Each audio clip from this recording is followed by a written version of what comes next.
ఓం అజ్ఞానతిమిరాంధస్య జ్ఞానాంజనశలాకయా చక్షురున్మీలితం యేన తస్మై శ్రీగురవే నమః. మూకం కరోతి వాచాలం పంగుం లంఘాయతే గిరిం యత్కృపాతహం వందే శ్రీగురుం శ్రీదీనతారిణం. నమో ఓం విష్ణుపాదాయ కృష్ణప్రేష్టాయ భూతలే శ్రీమతే భక్తివేదాంత స్వామిన్ ఇతి నామినే. నమస్తే సరస్వతీ దేవే గౌరవాణి ప్రచారిణే నిర్విశేష శూన్యవాది పాశ్చాత్య దేశతారిణే. జయ శ్రీ కృష్ణ చైతన్య ప్రభు నిత్యానంద శ్రీ అద్వైత గదాధర శ్రీవాసాది గౌర్ భక్త బృంద. హరే కృష్ణ కృష్ణ కృష్ణ హరే హరే హరే రామ రామ రామ హరే హరే. హరే కృష్ణ.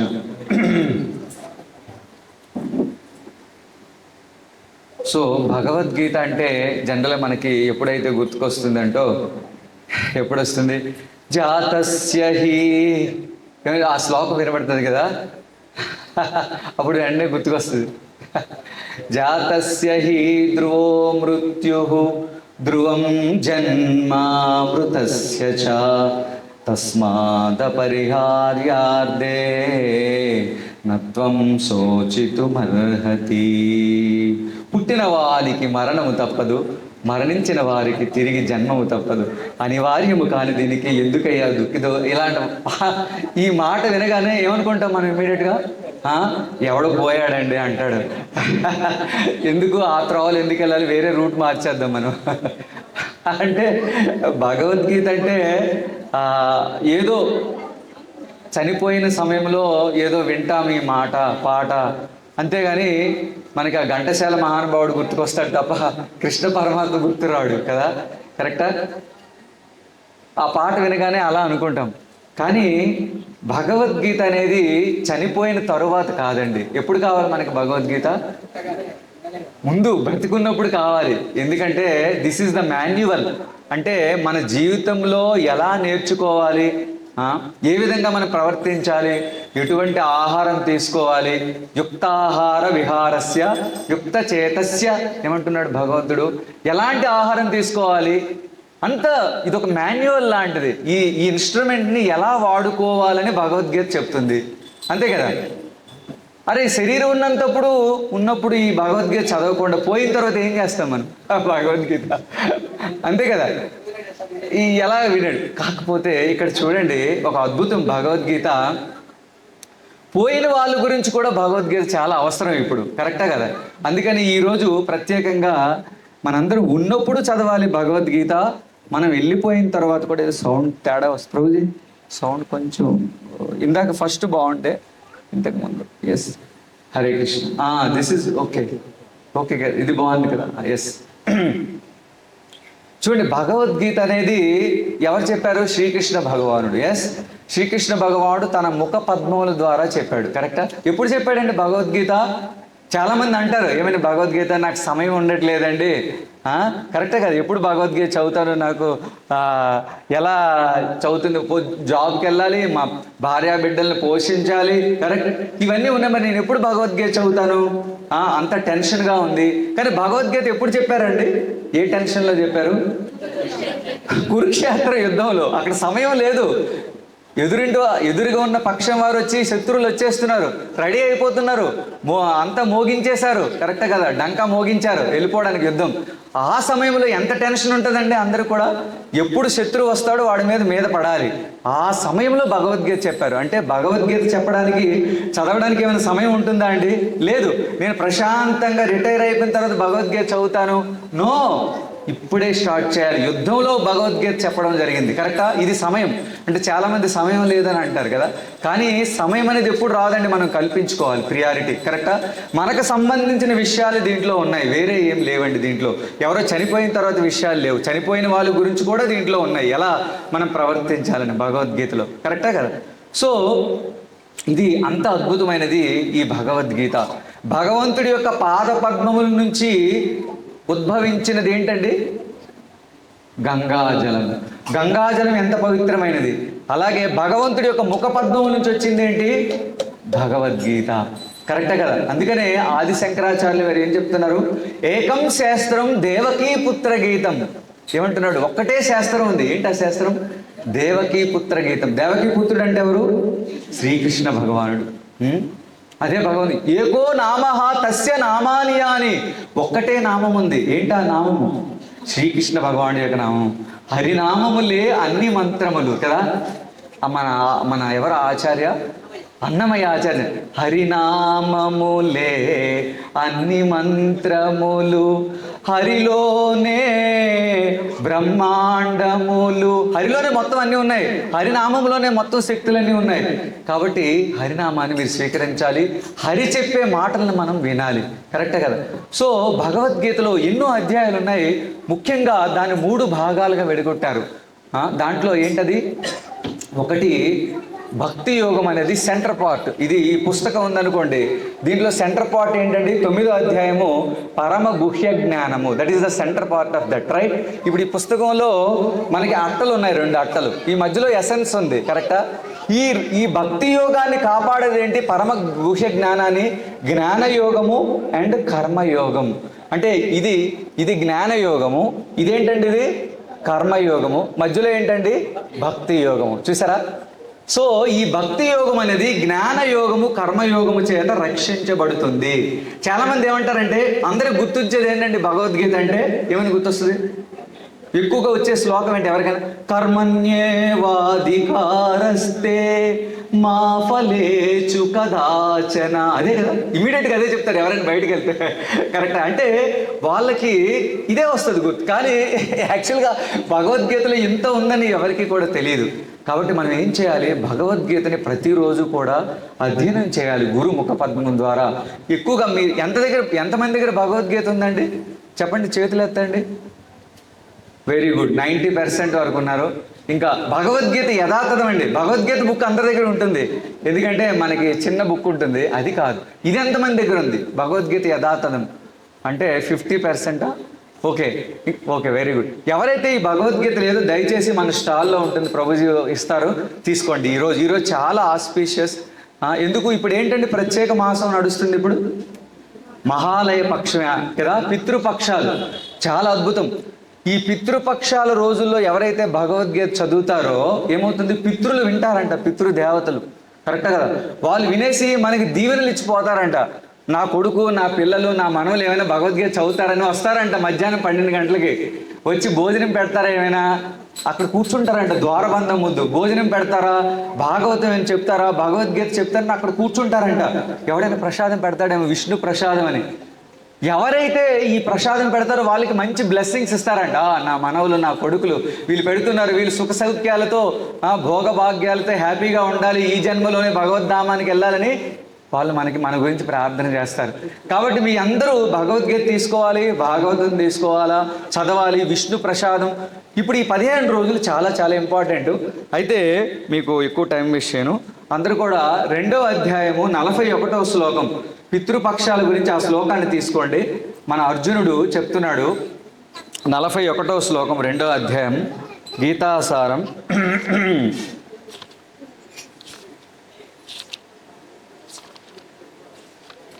ఇంపార్టెంట్ శ్లోక ఇట్ ఈస్. 2వ అధ్యాయం, మొదటి అధ్యాయం, ఫస్ట్ అధ్యాయం 41వ శ్లోకం.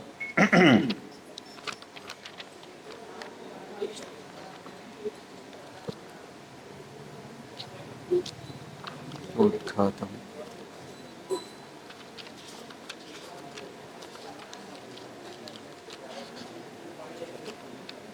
యా, ఈరోజు కొంచెం రిలేటెడ్ టాపిక్ ఇది. అంటే భగవద్గీత చాలా ఉంది, అఫ్ కోర్స్ మనం ఒకే రోజులో మనం చెప్పుకోలేము. ఈ శ్లోకం ఎందుకు తీసుకున్నామంటే, ఇప్పుడు ప్రజెంట్ ఏంటి తీసుకున్నారు అందరూ? 1వ అధ్యాయం 41వ శ్లోకం, రైట్? 1.41, సారీ 1.41, 1.41, సారీ 2 పాయింట్ కాదు, 1.41. అందరు తీసుకున్నారా? ఎవరి మీరు వాట్సాప్ వేదాబేస్లోకి వెళ్తే మొబైల్లో కూడా దొరుకుతుంది ఇది. 1.41 మీరు ఇలా కొట్టగానే వచ్చేస్తుంది భగవద్గీత 1.41, కరెక్ట్? ఓపెన్, అందరూ ఓపెన్ చేస్తారా? ఎస్, విల్ రీడ్ దిస్ శ్లోక. శంకరో నరకాయైవ కులజ్ఞానాం కులస్య చ పతంతి పితరో హేషాం లుప్త పిండోదక క్రియా. ట్రాన్స్లేషన్ పర్పోర్ట్ బై శిల ప్రభుపాదికి, జగద్గురు శిల ప్రభుపాదికి. శంకరః అట్టి అవాంఛనీయ సంతానము, నరకాయ నరకవాసమునకు, ఏవా నిశ్చయముగా, కులజ్ఞానాం కుటుంబమును చెరుచు వారికి, కులస్య కుటుంబమునకు, చ కూడా, పతంతి పతితులగుదురు, పితర పితృదేవతలు, హి నిశ్చయముగా, ఏషాం వారికి, లుప్త లోపించిన, పిండ ఆహారము, ఉదక నీరు, క్రియా కర్మలు. భాష్యము తాత్పర్యం శిల ప్రభుపాదులు వారిచే. అవాంఛిత సంతానము వృద్ధి యొగుట చేత కుటుంబము వారికి కుటుంబ ఆచారమును నాశనము చేసిన వారిరువురికి నరక జీవితము ప్రాప్తించును. పిండోదక క్రియలు సంపూర్ణముగా నిలిపివేయబడుటచే అట్టి అధర్మ కుటుంబములకు చెందిన పితరులు పతనమునందురు. చూసారా ఎంత అద్భుతమైన శ్లోకం ఇది? అరే ఎక్కడండి చెప్పారు భగవద్గీతలో పితృదేవతలు పూజించమని? చాలామంది అనుకుంటారు కదా, ఏంటండి మన టెక్నాలజీ చాలా పెరిగిపోయింది ఇప్పుడు, అంత పాష్ టెక్నాలజీ కదా. మనం ఇప్పుడు చంద్రుడి దగ్గరికి వెళ్తున్నాడు, మార్స్ దగ్గరికి వెళ్తున్నాడు, వీనస్ దగ్గరికి వెళ్తున్నాడు, సాఫ్ట్వేర్స్ అన్నీ పెరిగిపోయాయి. ఇంకా మీరు పిండాలు అంటారు ఏంటండి, పిచ్చోళ్ళ మాట్లాడుతున్నారు అంటారా లేదా చాలామంది? ఇంకా పిండాలు పెట్టడం ఏంటండి, కరెక్టా కదా అంటారా లేదా? ఇంకా పిండాలు పెట్టడం ఏంటండి, ఇంకా వాళ్ళని ఎక్కడో పూర్వం చేసే ఆచారాలు వ్యవహారాలు, మన పిల్లలు అంటారు కదా, పూర్వం చేసిన ఆచారాలు వ్యవహారాలు ఎందుకండి చేస్తారు, మీకు ఏమైనా పిచ్చా, టెక్నాలజీ పెరిగిపోతుంది అని అంటారు కదా. కానీ ఇక్కడ అర్జునుడు ఎవరండి? 5000 సంవత్సరాల కిందట అర్జునుడు చెప్తున్నాడు ఈ మాట. ఏమని చెప్తున్నాడు? ఏ సందర్భంలో చెప్తున్నాడు? ఎందుకు నేను యుద్ధం చేయాలి? యుద్ధం చేస్తే ఏమవుతుంది? భర్తలందరూ చనిపోతారు, కరెక్టే కదా. ఎవరైతే అక్కడ యుద్ధానికి ఎవరు వస్తారు? స్త్రీలు వస్తారా? ఎవరు వస్తారు? పురుషులు వస్తారు. వాళ్ళందరూ ఏమవుతుంది? శరీరాన్ని కోల్పోతారు. ఎప్పుడైతే శరీరాన్ని కోల్పోతారో, ఇక్కడ ప్రభుపాద ఏం చెప్పారు ఒకసారి చదువుదాం, భాష్యాన్ని చదువుదాం. ఓకే, కర్మకాండకు సంబంధించిన విధులను అనుసరించి వంశములోని పితరులకు నియమానుసారముగా పిండోదక ప్రధానముతో పితృతర్పణములు చేయవలసిన అవసరము కలదు. చాలా జాగ్రత్తగా వినండి, శ్రద్ధగా. విష్ణువును ఆరాధించుట ద్వారా ఈ పిండోదక ప్రదానము జరుపబడును. ఎందుకనగా విష్ణు భగవానునికి అర్పించిన ఆహారాన్ని ప్రసాదముగా స్వీకరించుట చేత సమస్త పాప ఫలములను నశించును. కొన్ని మార్లు పితరులు వివిధ రకాల పాప ఫలితములు అనుభవించుచుండవచ్చును. మరికొన్ని మార్లు వారికి తిరిగి స్థూల దేహము లభింపక భూత ప్రేతములుగా సూక్ష్మదేహమునందే బలవంతముగా నిలువవలసి వచ్చును. కానీ వారి సంతానము వారికి భగవత్ ప్రసాదాన్ని అర్చించినచో ఆ పితరులు భూతప్రేత రూపముల నుండి మరియు ఇతర దుర్భర జీవన పరిస్థితుల నుండి విడుదలను పొందగలుగుదురు. పితరులకు అట్లు సహాయము చేయుట ఒక వంశాచారం. వాస్తవానికి భక్తియుత సేవ యందు నెలకొనిన వారు అట్టి కర్మకాండలను తప్పక చేయవలెను. కానీ భక్తియుత సేవ యందు నెలకొని వట్టి వారు అట్టి కర్మలను చేయనవసరము లేదు. కేవలం భక్తియుత సేవ యందు నెలకొనుట ద్వారానే మానవుడు తమ వేల కొలది పితృదేవతలకు వారు అనుభవించు అన్ని దుఃఖముల నుండి విముక్తులను చేయగలుగును. ఈ విషయమే శ్రీమద్ భాగవతమునందు ఇట్లు చెప్పబడినది. దేవర్షి భూతాప్తండ్రుణాం పితృనాం న కింకరో నాయం వృణీచ రాజన్ సర్వాత్మనాయ శరణం శరణ్యం గతో ముకుందం పరిహృత్య కర్తుం. సమస్త ధర్మములను విడిచి ముక్తి నొసగిడి ముకుందుని పాదార విందములను ఆశ్రయించిన వాడు మరియు తాను చేపట్టిన భక్తి మార్గమునందు పూర్తి శ్రద్ధను కలిగినట్టి వ్యక్తికి దేవతల పట్ల, ఋషుల పట్ల, కుటుంబము పట్ల, పితృదేవతల పట్ల ఎట్టి విధులు గాని బాధ్యతలు గాని లేవు. అతడు వారికి రుణపడి ఉండడు. దేవాది దేవునికి భక్తిత సేవ చేయుట ద్వారా అట్టి బాధ్యతలన్నీ సహజముగానే నిర్వర్తింపబడును. ఎంత బ్యూటిఫుల్ శ్లోక ఇది, నిజంగా అద్భుతం. కరెక్టే కదా ప్రభుజీ? చాలా ఇంపార్టెంట్ ఇది. ఎందుకంటే ఈ కాలంలో ప్రతి ఒక్కరు కూడా పితృకార్యాలు చేయము, ఇదంతా టెక్నాలజీ పెరిగిపోయిందని అంటున్నారు. కానీ మన అర్జునుడు ఏం చెప్పాడు ఆ రోజు? ఈ యుద్ధంలో ఇంతమంది మరణిస్తున్నారు కదా, వంశం అనేది నాశనం అవుతుంది. ఎప్పుడైతే పురుషులు లేరో వాళ్ళు ఏం చేస్తారండి? జనరల్గా భర్త అనేవాడు రక్షించేవాడు భార్యకి. ఎలాగా? ధర్మ, అర్థ, కామ, మోక్షాలు ఇచ్చేవాడు. కరెక్టే కదా? జాగ్రత్తగా చూసుకోవాలి. భర్త అంటే భరించేవాడు, తన బాధ్యత భార్యని చక్కగా పోషించుకోవడం. అలాగే భార్య ఏం చేస్తుంది?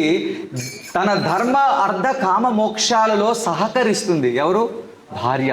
అన్ని విధాలుగా సహకరిస్తూ, అంటే ధర్మములోను, అర్థములోను, కామములోను కూడా సహకరిస్తుంది. సహకరించి చివరికి దేంట్లో కూడా సహకరిస్తుంది? మోక్షములోను కూడా సహకరిస్తుంది. వీటన్నిటిలో తోడ్పడుతుంది. కానీ అటువంటి భర్తే లేనప్పుడు భార్య తాలూకా పరిస్థితి ఏంటి అని అర్జునుడికి డౌట్ వచ్చింది. కరెక్టా కదా? సామాన్యమైన డౌట్ అది. చాలా మంచి డౌట్ అడిగాడు అర్జునుడు. కరెక్టా? ఇలా భర్తలు ఎప్పుడైతే కోల్పోతారో అప్పుడు ఏమవుతుంది? భార్యలు, ఈ సమాజంలో ఏం జరుగుతుంది? భర్త ప్రొటెక్షన్ లేనప్పుడు ఏమవుతుంది? పిల్లవాడు పుట్టిన తర్వాత ఎవరి రక్షణలో ఉంటాడండి? పుట్టిన వెంటనే తల్లిదండ్రుల రక్షణలో ఉంటాడు. తర్వాత యవ్వనంలో వచ్చినప్పుడు ఎవరి రక్షణలో ఉంటాడు? పిల్లలు యవ్వనంలో వచ్చినప్పుడు ఎవరి రక్షణలో ఉంటాడు? వివాహం జరిగిన తర్వాత భర్త రక్షణలో ఉంటాడు. కరెక్టే కదా? ఇక భర్త పోయాడు, భర్త పోయిన తర్వాత ఎవరి రక్షణలో ఉంటాడు? బిడ్డల రక్షణలో ఉంటాడు. ఇది సిస్టమ్, మన వంశాచారం ఇదంతా కూడా. మన ఇదంతా జరుగుతున్న కార్యక్రమం. ఎప్పుడైతే వీళ్ళందరూ తన భర్తలు చనిపోతారో ఏమవుతుంది? ఎప్పుడైతే భర్త రక్షణ లేదో ఏమవుతుంది? కొంతమంది ఏం చేస్తారు? వాళ్ళని పోక్ చేయడానికి ప్రయత్నం చేస్తారు. స్త్రీకి రక్షణ అనేది ఉండదు. కరెక్టా కదా? అప్పుడు ఏమవుతుంది? అప్పుడు పతనమయ్యే అవకాశం ఉంది. కరెక్టా? There is a chance.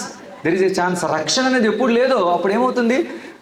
మిగతా వాళ్ళు ఏం చేస్తారు? దాన్ని యూటిలైజ్ చేసుకొని తప్పు మార్గంలో చేసే అవకాశం ఉంది. అప్పుడు ఏమవుతుంది? వాళ్ళకు పుట్టిన సంతానం అనేది ఏమవుతుందండి? అది ఏమవుతుంది? దాన్ని అక్రమ సంతానం అంటారు. వాళ్ళల్లో ఏమవుతుంది? అటువంటి అక్రమ సంతానం వచ్చినప్పుడు వాళ్ళు కుల ఆచారాలనేవి నశించిపోతాయి. ఏమవుతుంది? వాళ్ళ కులములో ఏదైతే చేయవలసి ఉందో ఆ ఆచారాన్ని వాళ్ళు ఏం చేస్తారు? చేయడం మానేస్తారు. చూసారా? చూడండి అర్జునుడు తాలూకు తెలివి, ఎంత తెలివైన వాడు చూడండి. ఎలాంటి క్వశ్చన్స్ శ్రీకృష్ణ భగవానుడు ముందు వస్తున్నాడు చూడండి. కుల ఆచారాలంతా నశించిపోతాయి. కులాచారాలు ఎప్పుడైతే నశించిపోతాయో అప్పుడు ఏమవుతుంది? వీళ్ళు నరకానికి వెళ్తారు. కులాచారం చేయనప్పుడు నరకానికి వెళ్తారు. తర్వాత ఏమవుతుంది? వాడు ఏం ఆచారమా పాడా? ఎవరు చెప్పారండి పిండ ప్రదానం చేయని? ఎవడో తాత, ఎవడో నాన్న ఎక్కడో ఉన్నాడంటే వాడికి ఎందుకు పెట్టాలి అంటూ వాడు పిండ ప్రదానం కూడా చేయడం మానేస్తాడు. నీళ్ళు జల్లేస్తాడు అంటారు కదా, వాడు ఏమీ చేయడు. అప్పుడు అంతే కదా. అందువల్ల ఏం జరుగుతుంది? మొత్తం అందరూ నరకానికి వెళ్తారు. వీళ్ళు నరకానికి వెళ్తారు. అక్కడ తాతలు, తండ్రులు ఎవరైతే ఉన్నారో పితృలోకంలో వాళ్ళు కూడా ఆ లోకంలో ఉంటారు. అక్కడి నుంచి ఎక్కడికి పతనం అవుతారు? నరకానికి పతనం అయిపోతారు. చూడండి ఎంత అద్భుతమైన శ్లోకం ఇది. కాబట్టి ఎందుకు ఈ శ్లోకాన్ని మనం చెప్పుకుంటున్నామంటే, ఎగ్జాంపుల్గా మనం ఎప్పుడైతే ఈ శరీరాన్ని విడిచిపెడతామో డైరెక్ట్గా మనకి శరీరం అనేది దొరకదు. మీ అందరికీ తెలుసా? వెంటనే దొరకదు. మధ్యలో చాలా పెద్ద ప్రాసెస్ ఉందండి. ఇది మనం తెలుసుకోవాలి. మనకి ప్రతి నెలలో కూడా మాసికం అని చేస్తారు, తెలుసా మీ అందరికీ? ఎప్పుడైతే ఒక వ్యక్తి చనిపోయిన తర్వాత ప్రతి నెలలో కూడా అతనికి పిండ ప్రదానం చేస్తారు. మాసికం అంటే అతను ఏం చేస్తాడు? నరకానికి వెళ్ళే ముందు 12 నెలలు ఉంటాయి కదా, 1 సంవత్సర కాలం పడుతుందంట. పితృలోకానికి వెళ్ళడానికి ఎంత సమయం పడుతుంది? సంవత్సర కాలం పడుతుంది. ఆ సంవత్సరంలో కూడా వాడు ఆ యొక్క మన దేవత ఎవరైనా సరే, మనం చనిపోయినా సరే అక్కడికి వెళ్ళాల్సిందే, ఆ పితృలోకానికి వెళ్ళాల్సిందే. అక్కడ ఏం జరుగుతుందంట? మనం చేసిన పాప పుణ్య కర్మలను బట్టి వీడు ఎంతకాలం ఉండాలి ఇక్కడ ఈ పితృలోకంలో వాళ్ళు డిసైడ్ చేస్తారంట. డిసైడ్ చేసిన తరువాత వీడు బాగా ఎక్కువ పాపం చేశాడు అనుకోండి, పితృలోకంలో చాలాసేపు ఉండాలి, లేదా నరకానికి వెళ్ళాలి. కానీ అప్పటికే మనకి శరీరం అనేది దొరకదు. చూసారా, ఇదంతా ఎంత ఫాస్ట్గా జరిగిపోతుంది, చాలా ఆశ్చర్యంగా ఉంటుంది. కరెక్టా కదా? అంటే ఏంటి, మన కాలమానం ఎలా ఉంటుందంటే, మన కాలమానము హయ్యర్ ప్లానెట్కి వెళ్ళే కొద్దీ, అంటే మనం పైలోకాలకి వెళ్ళే కొద్దీ ఏమవుతుంది, మన సంవత్సర కాలం ఏదైతే ఉందో అక్కడ ఒక 15 రోజులు అవుతుంది. ఎక్కడ? పితృలోకంలో. కరెక్టే కదా? అలాగే బ్రహ్మలోకానికి ఎంత అవుతుందండి? ఇంకా మీరు పైలోకానికి వెళ్తే అది జస్ట్ ఒక బుడగ లాంటిది ఆ సమయం అనేది. కరెక్టా? మనం చూసాం కదా, మనం భగవద్గీతలో చదివాను, 1000 సహస్ర యుగాలు అయితే చూసారా, బ్రహ్మకి ఎంత? ఒక పగలు మాత్రమే. చూడండి, అంటే ప్లానెటరీ సిస్టమ్ పైకి వెళ్ళే కొద్దీ మనకు చాలా ఆశ్చర్యంగా ఉంటుంది. ఏంటండి, సంవత్సర కాలం అయిన తర్వాత ఎందుకు ఈ 15 రోజులే పెట్టాలి? ఇలా చాలా డౌట్స్ వస్తూ ఉంటాయి. ఈ 15 రోజులే పితృదేవతలు వస్తారా? సంవత్సరంలో ఒకసారి పెట్టాలా? ఇలా చాలా డౌట్స్ వస్తుంటాయి. ఎందుకంటే కాలమానం ప్రకారము ఈ 15 రోజులు వాళ్ళకి లంచ్ టైం అంటండి. ఎవరికి లంచ్ టైము? పితృదేవతలకి లంచ్ టైము. మనకి ఎలాగైతే మధ్యాహ్నం ఆకలి వేస్తుంది కదండి, మనం భోజనం చేస్తాం, ఆఫీస్కి వెళ్తాం, 12 o'clock 1 o'clock అవగానే అలారం అవుతుంది భోజనం చేయడానికి. కరెక్టే కదా? అలాగే పితృదేవతలకి ఈ 15 రోజులు ఏంటండి? Lunch time. కరెక్టే కదా? ఈ లంచ్ టైంకి వాళ్ళందరూ ఏమనుకుంటున్నారంట, ఆ లంచ్ టైంకి అక్కడ విష్ణు ప్రసాదం ఏమీ దొరకదండి. వాళ్ళు ఎవరు పెట్టాలి విష్ణు ప్రసాదం? మనమే పెట్టాలి. మన పిల్లలం, మనం వాళ్ళ తాలూకు వంశంలో వచ్చాం. అయితే మీ అందరికి డౌట్ రావచ్చు, అరే నేను ఎందుకు పెట్టాలండి? కరెక్టే కదా? అరే పితృదేవతలకి ఆయన పని అయిపోయింది, కనబట్టలేదు, నా తాత లేడు, నా ముత్తాత లేడు, మా నాన్న లేడు, ఆయనకి ఎందుకు పెట్టాలండి? What is the reason? ఎందుకు పెట్టాలండి మన తాతకి, మన నాన్నకి ఎందుకు ప్రసాదం పెట్టాలి? What is the reason? Why? Any answers? Get blessings. Okay, ఇంకా ఎనీ క్వశ్చన్స్, ఆన్సర్స్?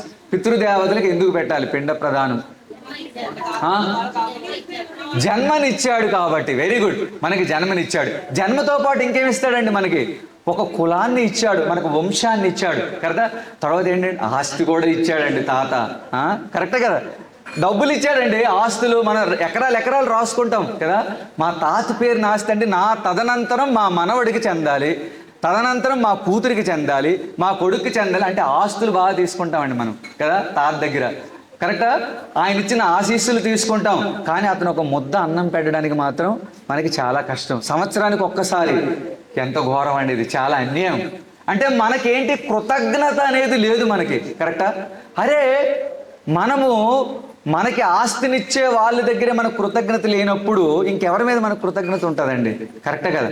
ఆస్తి ఇచ్చాడు, అంతస్తు ఇచ్చాడు, పేరు ప్రతిష్ఠ ఇచ్చాడు. ఈరోజు ఈ కుటుంబంలో పుట్టానా, ఫలానా మీ ఇంటి పేరు ఏదో ఒక పేరు, ప్రభుజీ వాళ్ళది, కంకిపాటి వారి ఇంట్లో నేను పుట్టానంటే ఎంత గర్వం అండి. కరెక్టా? కంకిపాటి వారా, ఎంత గొప్ప వాళ్ళండి వాళ్ళ వంశం. అంటే ఆ పేరు ఎవరికి వస్తుంది? మన వాళ్ళు వస్తుందా? లేదు, ఆ వంశం పెద్దల వాళ్ళు ఎంత కష్టపడ్డారండి. వాళ్ళ గురించి మనం పిండ ప్రదానం చేయాలా లేదా? ఇప్పుడు చేయాలా లేదా? చెయ్యాలి, అందరం కూడా చేయాలి. కరెక్టా? అయితే చెయ్యాలి. Correct, very good. అంటే ఇప్పుడు ఏంటంటే మనము ఏం చేయాలి? ఇప్పుడు లంచ్ టైం వాళ్ళకి, ఇప్పుడు లంచ్ టైం వాళ్ళందరూ వచ్చారు. మరి ఎలా చేయాలండి వీళ్ళందరికీ కూడా? మరి ఏం పెట్టాలండి? చాలామంది ఏం పెడతారండి రకరకాలుగా. కొంతమంది వాళ్ళకి ఏది ఇష్టమైతే అది, వాళ్ళకి మందు ఇస్తే మందు తాగితే మందు పెడతారు. కరెక్టే కదా? ఇది చాలా ఘోరం ఇది, అంటే అజ్ఞానము.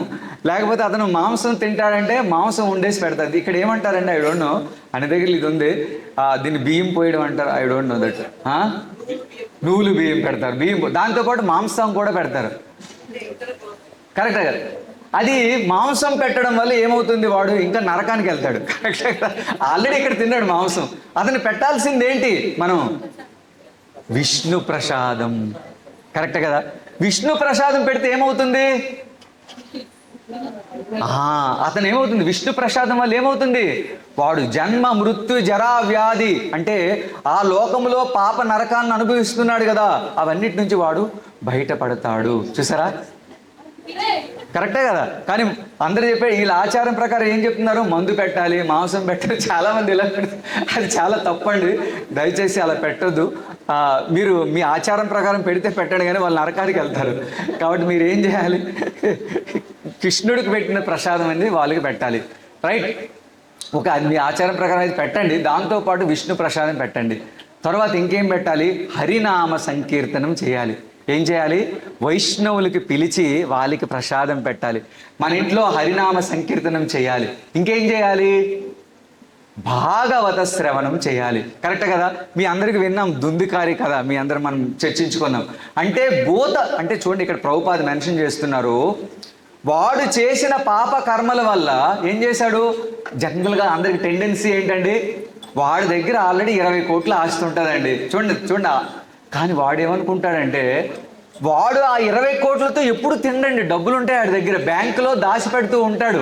నాయన కొంచెం భోజనం చేయరా, పాపం భార్య అంటుంది, అరే ఇంత డబ్బులు ఖర్చు కూడబెడుతున్నారు కదా, కొంచెం తినండి అన్నం అంటే విండు.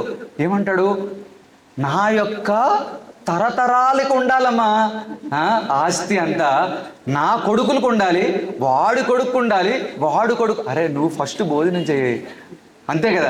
అలా ఆలోచిస్తాడు. వాడు ఏం చేస్తాడు, ఈ డబ్బులు సంపాదించడానికి ఎంత పాపాన్నైనా చేస్తాడు. చూసారా, అంటే డబ్బులు సంపాదిస్తామనే భావంలో, మోహంలో ఏం చేస్తున్నాడు, ఎన్ని రకాలైన పాపాలు చేస్తాడు. ఈ పాపాలు చేయడం వల్ల ఏమవుతాడు, చనిపోయిన తర్వాత వాడు పితృలోకంలో ఉంటాడు, లేదా నరక లోకానికి వెళ్తాడు. చూసారా, అరే మన గురించి ఇన్ని పాపాలు చేశాడు మన తాత మన నాన్న వీళ్ళంతా, అరే వాడికి ఒక ముద్ద అన్నం పెడదాము, విష్ణు ప్రసాదం పెడదామని ఎవడికి లేదు. కరెక్టే కదా. చూడండి ఎంత ఘోరమైన పరిస్థితి చూడండి. అంటే కొంతమంది భూత పిశాచాలుగా తిరుగుతూ ఉంటాడండి. అంటే వాడికి ఈవెన్ స్థూల శరీరం కూడా ఉండదంటండి, ఇక్కడే తిరుగుతూ ఉంటాడు. ప్రభుపాద మెన్షన్ చేస్తున్నాడు, ఎక్కువ పాపాలు చేసేవాడు ఇక్కడే తిరుగుతూ ఉంటాడంట, వాడికి ఈవెన్ పితృలోకం కూడా రాదంట. ఓకే, కొంతమంది నరకలోకానికి వెళ్తారంట, కొంతమంది పితృలోకంలో కూడా ఉంటారంట వీళ్ళంతా. అంటే అక్కడే వాళ్ళు తిరుగుతూ ఉంటాడు, వాడికి ఇంకా ఏమీ రాదు పరిస్థితి. వాళ్ళకి ఒకటే సమయం ఏంటి, లంచ్ సమయంలో ఏమైనా ప్రసాదం దొరుకుతుందా, నా మనవడు కానీ, నా ముద్దు మనవడు కానీ, నా కూతురు కానీ, నా మనవరాలు కానీ ఎవరైనా పెడతారా లేదా చూస్తూ ఉంటాడంట. చూసారా, ఇది వీడైతే వాడికే చేస్తాడు చూడండి పరిస్థితి. అంటే వీడే కృష్ణ ప్రసాదం అనేది అలవాటు లేదు వీడికి, ఇంక వాడికేం పెడతాడు. అందుకనే మనం ఎంత అలవాటు చేయాలి చూడండి. ఇప్పుడు చాలా మందికి డౌట్ వస్తుంది, మరి మనం ఏం చేస్తారు, తిలలు దానం చేస్తారు. ఏంటది మీకు తెలుసా, తర్పణం చేస్తారు. తర్పణం చేసి ఏం చేస్తారు తెలుసా, విష్ణు తాలూకా పాదాన్ని పెడతారు అక్కడ. మీరు ఎప్పుడైనా చూసారు ప్రాసెస్ని, విఘ్నేశ్వర పూజ చేస్తారు, లేదా విశ్వక్షేణ ఆవాహనం చేస్తారు. విశ్వక్షేణ్ణి పిలుస్తాడు, దేవతల్లో ఆయన విఘ్నేశ్వరుడు అనమాట. ఆయన పిలిచేసి విష్ణువాదాన్ని పెట్టి అక్కడ దర్భలు పెడతారు. దర్భలు పెట్టేసి ఏం చేస్తారు తెలుసు మీ అందరికీ, మీ తాలూకు వంశంలో ఎవరైతే పేర్లు ఉన్నారో మీ తాతగారు గోత్రం చదువుతారు. మీ నాన్నగారు ఫస్ట్, మీకు నాన్నగారు ఉంటే ప్రాబ్లం లేదు, మీ తాతగారు గోత్రం చదువుతారు. గోత్రం చదివేసి ఏం చేస్తారు, వాళ్ళ నాన్న పేరు కూడా చదువుతారు. లిస్టు తయారు చేసుకోవాలి మనందరం కూడా, కరెక్టా కదా. లిస్టు తయారు చేసుకోవాలి, ఏది నాన్న తాలూకా తరపున, ఇంకా అమ్మ తాలూకు తరపున, అది కూడా ఇంపార్టెంటే. అమ్మ తాలూకా నాన్నగారు, వాళ్ళ గోత్రము, ఇవన్నీ ఎందుకండి అంటే వీళ్ళంతా కూడా మనకు వంశాన్ని ఇచ్చారు, వంశ వృక్షాలు ఇవన్నీ కూడా. అక్కడి నుంచి వాళ్ళు వచ్చారు మనకి. ఏదైనా గోత్రం తీసుకోండి, ఏదో గోత్రం చెప్పండి పేరు, మోక్షకుల గోత్రం, ఇంకా భరద్వాజ గోత్రం. భరద్వాజ అంటే వెరీ హై, అంటే భరద్వాజ ఋషి నుంచి వచ్చిన గోత్రం ఇదంతా కూడా, అంత పవర్ఫుల్ గోత్రం. అంటే వాళ్ళ వంశంలో వచ్చారు వీళ్ళంతా. అంటే ఈ కనెక్షన్ ఎక్కడికి వెళ్తుంది, భరద్వాజ మునికి వెళ్తుంది. అంటే వీళ్ళందరూ ఎవరండి, అంత గొప్పవాళ్ళు వీళ్ళంతా కూడా. అంటే దీని అర్థం అది, మనం ఏం చేయాలి, వాళ్ళకి మనం ఆహారం పెడుతున్నాం, కరెక్టా కదా. సో ఇంత అద్భుతమైన ఛాన్స్ ఉంది మనందరికీ. ఈ 15 రోజులే అయిపోయింది. ఈరోజు ఏంటి, ద్వాదశి, ఈరోజు ఇంకా 2 రోజులే ఉంది. అమావాస్య 2 డేసే. మీ అందరూ ఇప్పుడు వరకు పెట్టకపోతే మీ అందరూ దయచేసి పెట్టండి. తర్వాత మీ ఇంట్లో హరినామ సంకీర్తనం చేసుకోండి. ఎవరైనా కొంతమంది వైష్ణవుల్ని పిలిచి వాళ్ళకి దానం చేయండి, ప్రసాదం పెట్టండి, భోజనం వాళ్ళకి, భగవంతుడికి అర్పించిన ప్రసాదం వాళ్ళకి పెట్టండి, వైష్ణవులకి, కరెక్టా. తర్వాత కృష్ణుడికి అర్పించాలి ముందు. తర్వాత మీ నాన్నగారి తాలూకు ఫోటో పెట్టేసి అక్కడ కృష్ణుడికి అర్పించిన ప్రసాదాన్ని అక్కడ పెట్టాలి, కరెక్టా. మీ తాతల పేర్లన్నీ చదివించండి. తర్వాత ఈ తర్పణం చేయండి. మీ ఇంట్లో ఎవరైతే పూజారి ఉంటారో వాళ్ళకి తర్పణం చేయించండి. దీనికి చాలా అడ్వాంటేజెస్ ఉన్నాయండి. ఒక ఆయన డౌట్ అడిగారు, మన జాతకంలో పితృదోషాలని ఉంటాయి, మీ అందరికీ తెలుసా? పితృదోషాలు ఎందుకు వస్తాయి? మనం ఎప్పుడో పితృలకి అన్నం పెట్టలేదు. ఈ పితృదోషాల వల్ల ఏమవుతుంది, మన ఇంట్లో మన పిల్లలకి ప్రాబ్లం వస్తుంది. వాళ్ళు సరిగా హ్యాండిక్యాప్డ్ పిల్లలు రావచ్చు, కరెక్ట్. ఇంకొక పాయింట్ ఏంటి, వాళ్ళు సరిగా చదవకపోవచ్చు, మందబుద్ధులు అవ్వచ్చు. వాళ్ళు ఎంత చెప్పినా చదవడు నా కొడుకు నా మనవడు అంటారు, తర్వాత బాధపడుతూ ఉంటారు, కరెక్టే కాదు? ఇవన్నీ సమస్యలు ఉంటాయి. తర్వాత ఫైనాన్షియల్గా వాళ్ళు ఎప్పుడు సెటిల్ అవ్వరు, ఎన్నో ఉద్యోగాలు చేస్తూ ఉంటారు కానీ సెటిల్ అవ్వరు. తర్వాత కరెక్ట్ ఎక్కడ స్టెబిలిటీ అనేది ఉండదు. ఇవన్నీ ఎందుకు? పితృదేవతలు మనకి శాపాన్ని ఇచ్చారు, వీడు సరిగా అన్నం పెట్టలేదురా బాబు, అంతే కదా. మనం అన్నం పెట్టకపోతే ఏం చేస్తారు, వాళ్ళు ఏడుస్తూ ఉంటారు, అరే ఈ నరకంలో బాధ పెడుతున్నారు, అరే ఒక ముద్ద అన్నం పెడితే బాగుండేది కదని వాళ్ళు ఏడుస్తూ ఉంటారు, శాపనార్థాలు పెడుతూ ఉంటారంట. కల్లో కూడా కనిపిస్తారు. ఎస్, మీకు నేను ఒకటి విన్నానండి, ఇది ఆశ్చర్యము, నిజం. మా నాన్నగారి తాలూకు తిథి అయినప్పుడు, ఇది అంటే ఒక్కొక్క ఊర్లో ఆచారం ఉంటుంది, జెర్రీ ఉంటుంది చూసారు, జెర్రీ, మనకి జెర్రీ కనబడుతుందంట. ఆ రోజు మనకు బాత్రూంలో ఒక చిన్న క్రిమి ఉంటుందండి, చిన్నది, అది ఆ రోజు కనపడుతుందంట. ఆ రూపంలో వాళ్ళు వస్తారండి, అంటే వీళ్ళని మనకు టచ్ చేస్తారు. అంటే మన పూర్వ ఆచారాలు ఉన్నాయండి, ఇవన్నీ అబద్ధం కాదు ఇదంతా. అయితే మీరు అనుకోవచ్చు ఎలా అంటే, మనం చేసిన తర్పణం వాళ్ళకి ఎలా వెళ్తుంది అని మీరు అందరికీ ఆశ్చర్యం కావచ్చు. ఇప్పుడు చూడండి, మన టెక్నాలజీ ఎలా పెరిగిపోయిందండి.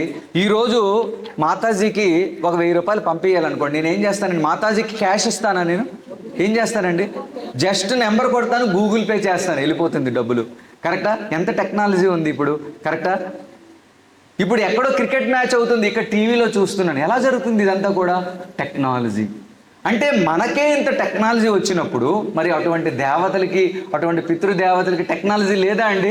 మీరు అందరూ అనుకోవచ్చు, అరే ఇదంతా పూర్వకాలం మాట్లాడుతున్నారు, మీరు ఇక్కడ తర్పణం చేస్తే వాళ్ళకి ఎలా వెళ్తుంది? ఖచ్చితంగా వెళ్తుంది వాళ్ళకి, జస్ట్ మంత్రము ద్వారా వాళ్ళకి వెళ్తుంది. వాళ్ళంతా రెడీగా ఉంటారు ఇక్కడ, కాబట్టి ఖచ్చితంగా వెళ్తుంది, కరెక్టే కదా? సో మనందరం ఈ కార్యక్రమం చేయాలి. సరే, చాలామందికి డౌట్ రావచ్చు, అరే నేను ఇన్ని సంవత్సరాలు అయ్యింది, నేను పితృతర్పణం చేయలేదే, ఇప్పుడు నేను చేయొచ్చా? నో ప్రాబ్లం, జరిగిందేదో గత, అది జరిగిపోయింది, నో ప్రాబ్లం, ఇప్పుడైనా మనం ప్రారంభించవచ్చు, కరెక్టా కదా? ఇలాగ చాలా డౌట్లు ఉన్నాయండి, పితృతర్పణాల మీద చాలా మందికి డౌట్ ఉన్నాయి, కరెక్టా కదా? అయితే ఇప్పుడైనా మనం ప్రారంభించవచ్చు పితృతర్పణాన్ని. అయితే ఇంకొక విషయం, ఇక్కడ ప్రభుపాద ఒక శ్లోకం చెప్తున్నారు, మనం ఎంతమందికి రుణపడి ఉంటామండి? పితృదేవతలకు రుణపడి ఉన్నాం. ఇంకెవరికి రుణపడి ఉన్నామండి మనం? ఋషులకి, ఋషి రుణం అంటారు. ఎందుకు ఋషులకు రుణం ఉన్నాం మనం? జ్ఞానం ఇచ్చారు మనకి, శాస్త్రాన్ని రాశారు వాళ్ళంతా కూడా. ఎన్ని రకాల జ్ఞానాలండి, నాట్ ఓన్లీ వేదిక అంటే మొత్తం అవే కదా. మనకేముంది? భగవద్గీత, భాగవతము, పురాణాలు, తర్వాత ఏంటి, ఆస్ట్రాలజీ, జ్యోతిష్ శాస్త్రము, ఇవన్నీ ఎవరిచ్చారండి? ఋషులు ఇచ్చారు. దానివల్ల మనం ఎంత ఉపయోగపడుతుంది? కాబట్టి ఋషి రుణం. ఇంకెవరికి రుణపడి ఉన్నాం మనం? ఋషి రుణం అయిపోయింది. దేవ రుణం, ఎవరా దేవతలు? మనకు రోజు వాటర్ సప్లై చేస్తున్నారు, కరెక్టా? రోజు గాలి సప్లై చేస్తున్నారు, పంచభూతాలు, వీరు కూడా రుణపడి ఉన్నావా లేదా మనం? సో వాళ్ళ రుణాన్ని కూడా తీర్చుకోవాలి. ఇప్పుడు పితృదేవతల తాలూకు రుణం, మన తల్లిదండ్రులకు రుణం, ఇవన్నీ రుణాలు ఉన్నాయండి. Thank you, Hare Krishna.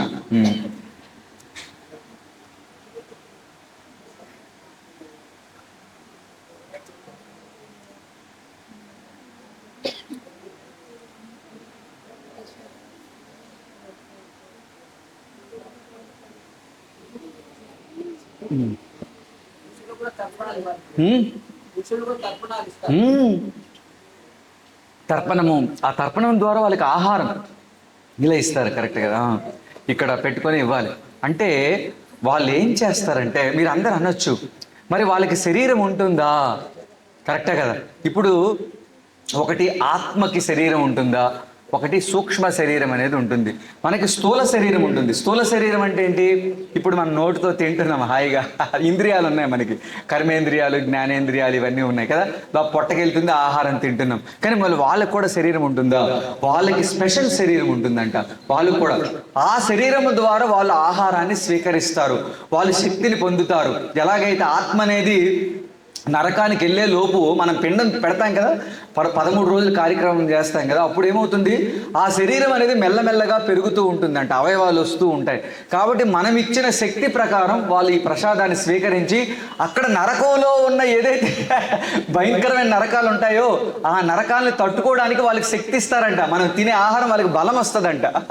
చూసారా, ఎప్పుడైతే జీవి చనిపోతాడు, కరెక్టా? సో కాబట్టి ఖచ్చితంగా వాళ్ళు స్వీకరిస్తారు, ఇది గుర్తుంచుకోండి. ఇప్పుడు మరొక సొల్యూషన్ చెప్పారండి భాగవతంలో.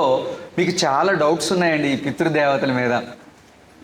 మనందరం కూడా భక్తి చేస్తున్నాం కదా, హరే కృష్ణ మహామంత్రం చేస్తున్నాం, మనందరం కూడా భగవంతుడి సేవ చేస్తున్నాము, మరి మనం పితృదేవతకి చెయ్యాలా వద్దా?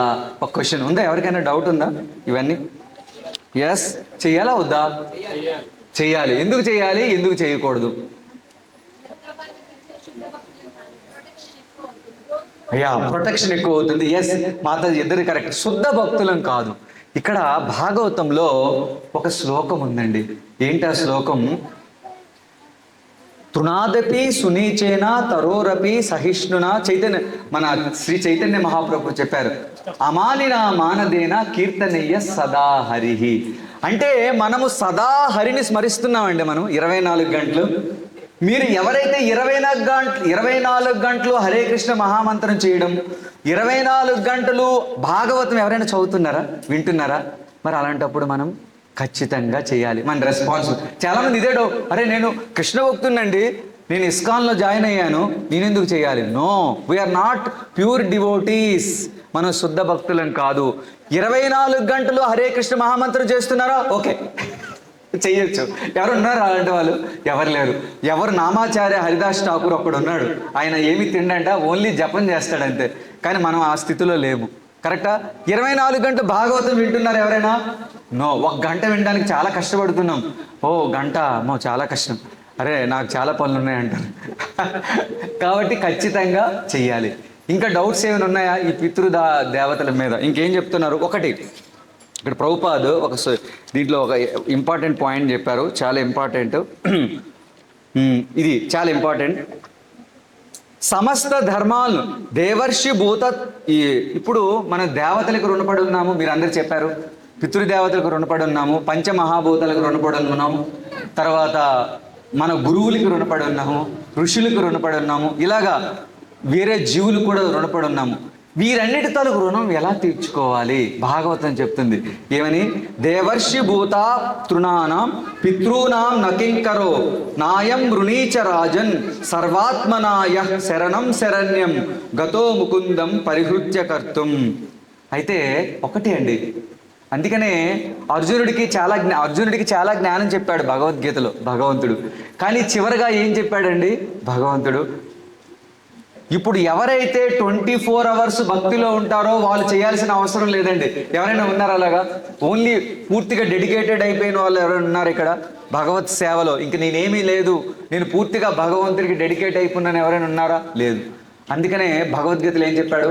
సర్వధర్మాన్ పరిత్యజ్య మామేకం శరణం వ్రజ అహం త్వాం సర్వ పాపేభ్యో మోక్షయిష్యామి మా శుచః. అన్ని ధర్మాలను విడిచిపెట్టేసి నన్ను శరణాగతి చెందు అని చెప్పారు. మనం ఎవరైనా 100% శరణాగతి చెందామా భగవంతుడికి? ఆ స్థితిలో ఉన్నామా మనం? లేవు. కాబట్టి ఖచ్చితంగా మన రెస్పాన్సిబిలిటీస్ చేయాల్సిందే. కరెక్ట్. దీంట్లో ఎవరైనా ఒప్పుకోరా? దీంట్లో ఈ పదానికి ఎవరైనా దీనికి ఆన్సర్ ఏమైనా క్వశ్చన్ ఆపోజిట్ ఏమైనా ఉందా దీనికి? లేదు. ఓకే. ఇంకెవరైనా ఈ పితృదేవతల మీద ఏమైనా క్వశ్చన్స్ ఉన్నాయి ఎవరికైనా? ఎందుకు చేయాలి, ఏమవుతుంది? ఎవరైనా ప్రశ్న రైట్ చేయొచ్చు ప్లీజ్ దీని మీద. Yes Mata please.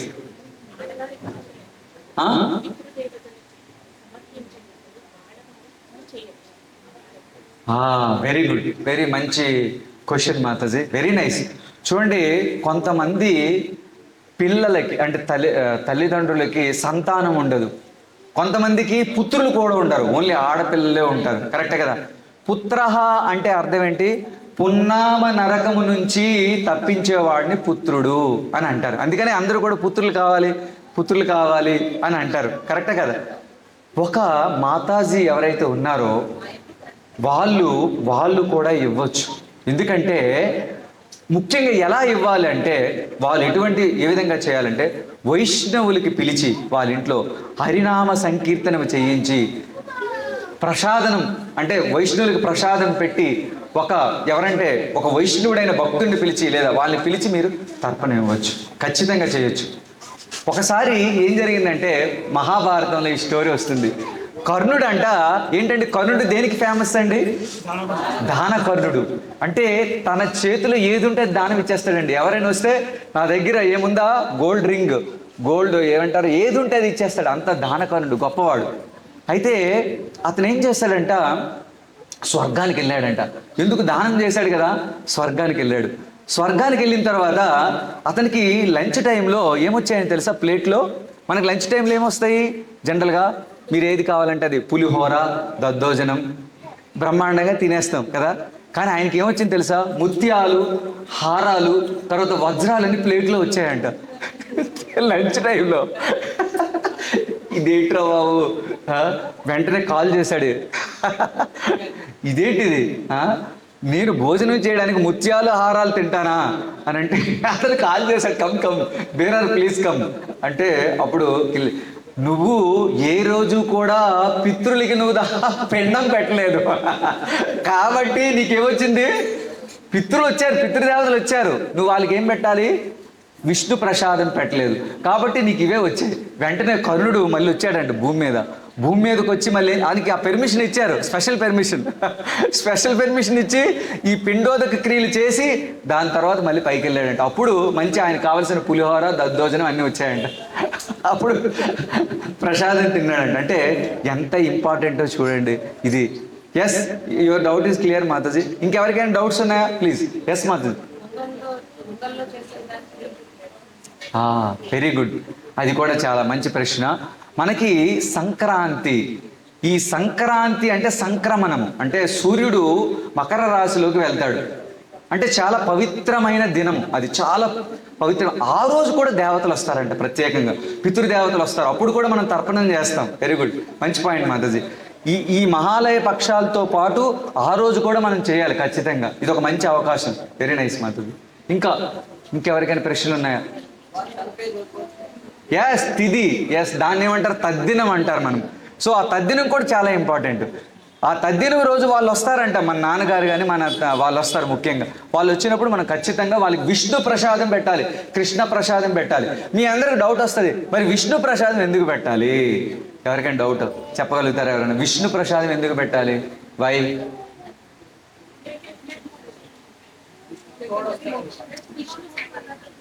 Yeah, they can get the liberation. Yes, okay, very good. మరి లిబరేషన్ ఎందుకు వస్తుంది? విష్ణువు తోడొస్తాడు, రక్షణగా ఉంటాడు విష్ణువు. Very nice, okay. ఎందుకు విష్ణువు పెట్టాలి? యజ్ఞం అంటే విష్ణువు కదా, యజ్ఞో వైహి విష్ణువు కదా. చూడండి, విష్ణువు అనేది ఫస్ట్ లెవెల్ కదా. కానీ విష్ణువు కూడా కారణమైన వాడు ఎవరు? కృష్ణ భగవానుడు. కృష్ణుడే విష్ణువుగా సర్వవ్యాపకుడై ఉన్నాడు. కాబట్టి ఇమీడియట్ ఎక్స్పాన్షన్ ఎవరు? మనకు డైరెక్ట్గా బాస్ ఎవరు? విష్ణువే. ఎందుకు? పంచభూతాలను సృష్టించిన వాడు ఎవరు? కృష్ణుడు కాదు. కృష్ణుడు తాలూకా ప్రధాన విస్తారమైన ఎవరండి? కారణోదక సాయి విష్ణువు. కరెక్టే కదా. ఆ కారణోదక సాయి విష్ణువు మహతత్వాన్ని క్రియేట్ చేసి ఆ మహతత్వం నుంచి ఎవరు వచ్చారు? మెల్లమెల్లగా మిథ్యాహంకారం నుంచి ఏమొచ్చిందండి? పంచభూతాలు వచ్చాయి. జనరల్ కదా. ఫస్ట్ ఆకాశం వచ్చింది, ఆకాశం నుంచి వాయువు వచ్చింది, వాయువు నుంచి అగ్ని వచ్చింది, అగ్ని నుంచి జలం వచ్చింది, జలము నుంచి భూమి వచ్చింది. ఈ ప్రపంచంలో ప్రతి పదార్థం దేంతో తయారు చేయబడింది? దీనికి మించి ఇంకేమైనా ఉందా? ఏ పదార్థం చూడండి, పులిహోర తింటాం. పులిహోర ఏంటండి? అన్నం ఎక్కడి నుంచి వస్తుంది? భూమి నుంచి వస్తుంది. దాంట్లో కూడా అదే. ఇంకేమైనా చెప్పండి, ప్రపంచంలో పంచభూతాల కంటే ఇంకేమైనా ఉందా? లేదు. సో ఇమీడియట్ బాస్ ఎవరు ఈ పంచభూతాలకి? విష్ణువు. కాబట్టి దాన్ని విష్ణు ప్రసాదము అని అన్నారు. కరెక్టా? విష్ణు అన్న కృష్ణ అన్న ఒకటే. ఎస్, కృష్ణుడు సర్వవ్యాపకుడుగా ఎలా ఉంటాడు? విష్ణువుగా ఉంటాడు. కాబట్టి అతన్ని విష్ణు ప్రసాదం అంటాం. కాబట్టి మీకు అర్థమైంది. ఇంకా ప్రశ్నలు ఎవరికైనా ఉన్నాయా? ఇంకా ఏమైనా డౌట్స్?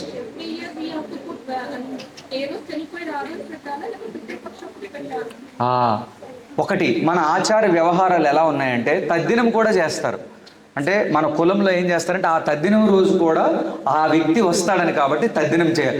ఒకవేళ తద్దినం మిస్ అయిపోయినా సరే ఈ మహాలయ పక్షాల్లో మాత్రం ఖచ్చితంగా చేయాలి. అంటే మన తండ్రి గారితో పాటు మిగతా ఫ్యామిలీ అంతా వచ్చేస్తుంది, ఫ్యామిలీ వచ్చేస్తారు, వంశస్థులు అందరూ కూడా అక్కడ కూర్చుంటారంట ద్వారబంధం మీద. నా మనవడు ఏమైనా పెడతాడా, నా కొడుకు ఏమైనా పెడతాడా అని. కరెక్టా? ఎస్.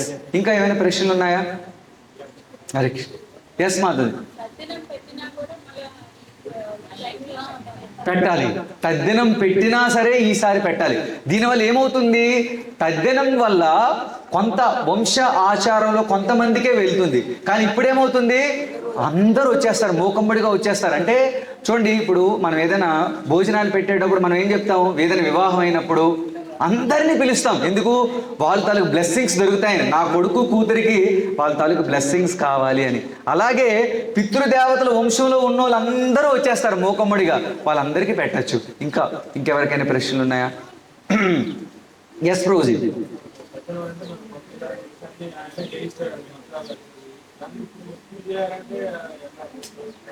ఇప్పుడు కూడా వారిని పిలవాలి, ఇప్పుడు కూడా వారిని పిలవాలి. మహాలయ పక్షంలో కూడా పిలుస్తాం మేము, మా ఆచారంలో ఉంది. ఇప్పుడు ఇంతకుముందు తద్దినానికి ఎలా పిలిచారో మన బ్రాహ్మణుల్ని లేదా వైష్ణవుని పిలిచేసి వాళ్ళకి మనం తర్పణం ఇవ్వాలి. వాళ్ళ వంశంలో ఉన్న పేర్లందరినీ చెప్తారనమాట. మన నాన్నగారి వంశము, మన అమ్మగారి వంశము. తర్వాత ఇంకొక విషయం, మన ఫ్రెండ్స్లో ఎవరికైనా పిల్లలు లేరు అనుకోండి, వాళ్ళ పేరు కూడా చదవాలండి. ఎందుకంటే వాళ్ళకి నరకానికి వెళ్తారు, వాళ్ళకి పుత్రులు లేదు కాబట్టి. మనం ఏం చేయాలి, మన బంధువుల్లో కానీ మన ఫ్రెండ్స్లో కానీ, ఇక్కడ చూడండి, ఇక్కడ ఏమి రూల్స్ అండ్ రిస్ట్రిక్షన్స్ లేవండి, ఎవరికి ఎవరైనా చేయొచ్చు. ఇది చాలా చాలా ఇంపార్టెంట్. ఇప్పుడు మన గురువులు కానీ లేకపోతే ఎవరైనా మనకు తెలిసిన వాళ్ళు ఉన్నారనుకోండి, వాళ్ళకి పుత్రులు లేరు, ఈవెన్ పిల్లలు కూడా లేరు, అప్పుడు ఏం చేయాలి? ఒకసారి ఒక రాజు అంట బాగా అలిసిపోయాడంటండి, అడవికి వేటకి వెళ్ళాడంట, బాగా అలిసిపోయాడు, నీరు తాగుతున్నాడంట. నీరు తాగుతూ ఆ చెట్టు కింద రెస్ట్ తీసుకుంటున్నాడంట. ఒక భూత పిశాచం వచ్చిందంట, వచ్చేసి మాట్లాడుతుందంట. ఏమని? నాకు ఏదైనా పిండం పెట్టు, ఆహారం పెట్టు అని అంటుందంట. అంటే ఆయన అన్నాడంట, నేను నీ వంశానికి సంబంధించిన వాడిని కాదు కదా. అంటే ఎవరైనా పెట్టచ్చు, నేను చాలా టార్చర్గా పడుతున్నాను, నేను బాధపడుతున్నాను, ఈ నరకం నుంచి నన్ను రక్షించు మహానుభావ అని అనగానే వెంటనే ఏం చేశాడు ఆయన? వెంటనే భగవంతుడికి అర్పించి వెంటనే ప్రసాదాన్ని పెట్టాడు. వెంటనే ఆయన ఈ బంధం నుంచి బయటపడ్డాడు, నరకం నుంచి బయటపడ్డాడు. అతనికి ఒక గ్రాస్ బాడీ వచ్చింది, ఈ శరీరం నుంచి మంచి శరీరం వచ్చింది. చూసారా, పితృలోకానికి వెళ్ళాడు. చూడండి ఎంత అదృష్టం చూడండి. ఇవన్నీ శాస్త్రంలో ఒట్టిగా చెప్పలేదండి, ఇవన్నీ కూడా. ఇంకెవరికైనా ప్రశ్నలు ఉన్నాయా దీని మీద? ఎస్ ప్రభుజీ చెప్పండి.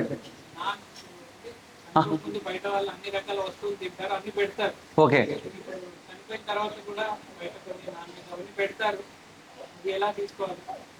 ఎస్ ప్రభు. అదేంటంటే సెంటిమెంట్ కిందగా పెడుతున్నారు ప్రభుజీ. అంటే వాళ్ళు ఏమనుకుంటారంటే, నా తండ్రికి ఈ అలవాటు ఉంది, మాంసం అలవాటు తినే ఆహారం ఉంది, సో ఈ మాంసం తినడం వల్ల అతని ఆత్మ అనేది తృప్తి చెందుతుంది అని అనుకుంటున్నారు. They assume like that. కానీ అతను ఎప్పుడూ తృప్తి చెందడు. ఎందుకు? దేనికి తృప్తి చెందేవాళ్ళు? వాళ్ళు నాలికకి తృప్తి చెందేవాళ్ళు. కానీ ఆత్మ ఎప్పుడైతే తృప్తి చెందుతుందా?